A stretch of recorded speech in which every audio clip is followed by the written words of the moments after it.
Alberta's Social Services Minister Jason Nixon is joining us now for more. Good to see you, Jason, as always. Appreciate you taking the time. Justin Trudeau saying, look, we want to help. We've got the money, but we're not going to hand a blank check over to you since it is federal money. Your take on why that's not reasonable?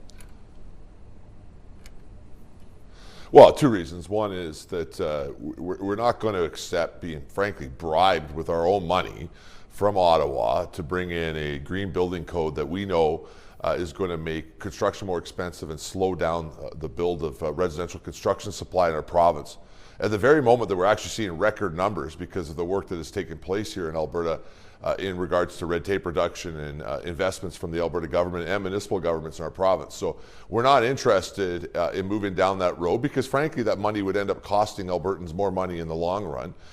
We certainly would like to work with the federal government to solve the housing crisis both in our province and this country, but if they're not prepared to do it, we're going to continue to solve it ourselves.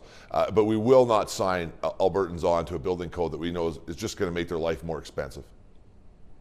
Are you willing to walk away from that money? Because Justin Trudeau has said, look, if any given province doesn't want to step up, his words, with ambition to build more support for housing across the country, then we'll only do it with so-called willing partners. So would you walk away from it if there are strings attached? We will walk away from any money that would come with strings attached to it that would ultimately make our construction industry slow down, make houses more expensive, and raise the cost of living for Albertans. As far as meeting their ambition, we've already exceeded the ambition of the federal government. Alberta is the only jurisdiction in the country where you're seeing construction rates like we're seeing, and it is anticipated to continue to see that take place. So I want to be clear to Albertans and Canadians, Alberta is going to solve our affordable housing crisis in this province with or without the federal government. We prefer them to be at the table with us in a significant way, but if that means that we have to sign on to things that are going to slow down our ambition and make the cost of living for Alberta families go up, we're not interested. He can keep his money.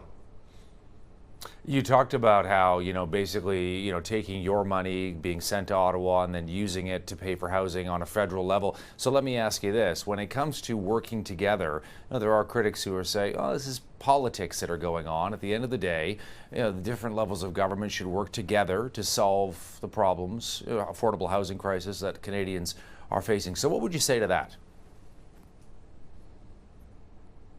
Well, Alberta is investing both in affordable and attainable and market housing solutions that, again, are being very successful. We're having another record month of residential construction starts.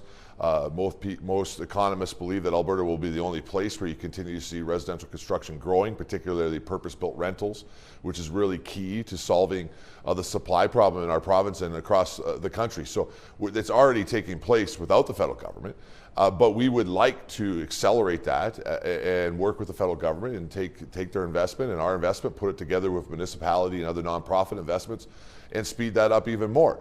But we can't do that if it comes with strings attached that one, step on Alberta's jurisdiction, but second, and probably more importantly, will again slow down our construction results and not help us solve the problem. This is what the challenge is. If you're coming in with some investment inside housing in our province, but it comes with us having to bring in rules that are going to slow down the creation of supply. They're not benefiting us. In fact, in the end, it will cost us more than what the federal government is bringing to the table. So, the best interest of the country would be for the Prime Minister to park some of these ideologies and just work with us on what I think we all agree is the challenge of creating more supply and making sure we build more homes for Canadians. Yeah, I want to circle back to something you said a couple of minutes ago, this idea that, we don't want any strings attached. Justin Trudeau, no doubt, would argue, look, this is federal money.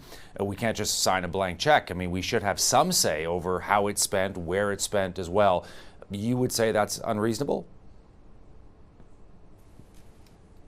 No, again, you want to have a conversation about the fact that we need to make sure that we speed up construction, that provinces are working with their municipalities on things like red tape and to be able to make sure that our construction industry can succeed. We're all ears. We're already doing that. In fact, we've been calling for the same thing and working closely with our municipalities to do so. But if the strings that are attached are going to slow that ambition down and make things more expensive, we can't allow that to happen in our jurisdiction.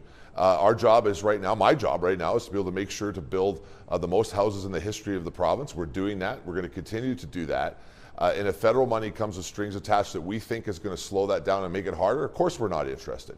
Now, if federal money is going to come with strings attached that we work together to be able to achieve that ambition, we'd be very interested. But we're not going to sign on to building codes as an example that we know will make things more expensive and slow down construction. And we've been clear with the federal government on that.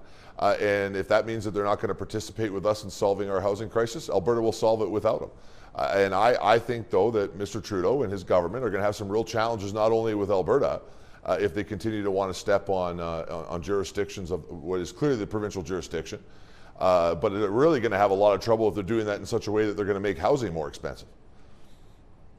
So just to reiterate, you are prepared to leave that money on the table if it comes to it?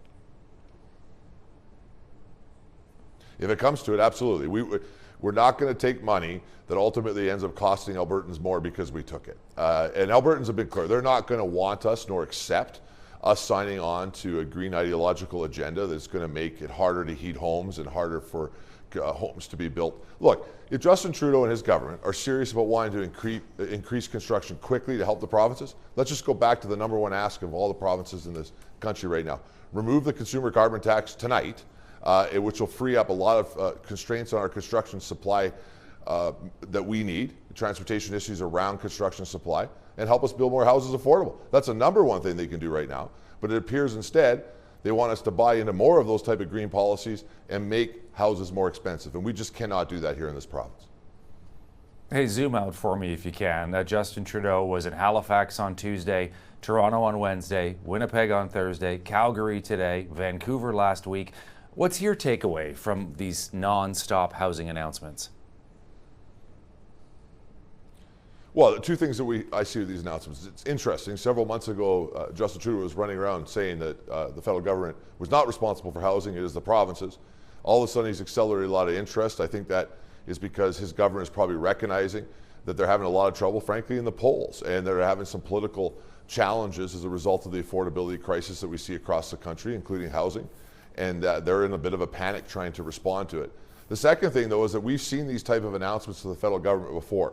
They roll into town with very little details, say a very big number, and then our province ultimately very rarely sees any of that money anyway. It ends up being invested in other parts of the country, curiously, where it does certainly appear to us that the federal Liberal government is looking at trying to make sure that they can either save seats or secure seats for the next election. And so this looks like more of the same. You come to our town, very little details, say a very big number, but we continue to ask for details and actually assurances that some of this money would even end up in the province, and we still haven't heard that.